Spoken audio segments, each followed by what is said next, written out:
Okay, Tsaka, and then? ang gaganda po ng mga kasama nyo, ang kikinis, tapos pag tinignan mo, gano'n. May gano'n pong insecurity. Tama.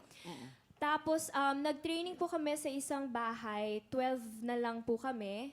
Tapos, doon nag-start. May mga Korean trainers po kami na umuwi dito. Okay. Dumaan yung pandemic, di po kami nakauwi.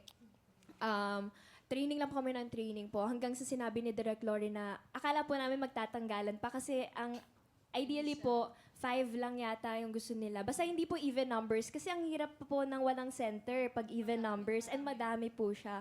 Nagulat po kami nung 8 kami po noon, katatapos ng evaluation po, sabi ni Direk Lawrence sa Zoom call na, you are the final 8. Wow. Yes, tapos doon na po nag-start yung 8 hanggang dulo. Sino ang umiyak? Sino ang nahimatay? Sino ang nagdasal? Ay, Nasa video po.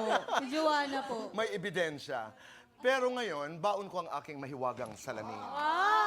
Hindi na siya mahiwaga dahil physical na ang aking mahiwagang salamin. Oh, talagang nanalamin si Joanna. Kung halimbawa kayo magsusumbong, of course, this is inspired by Salamin-Salamin. Sabi ko, nung narinig ko yung kanta, may mahiwagang salamin din naman ako. Okay. Kung may isusumbong kayo sa salamin, Stacy, ito na, diretsahan na ito. May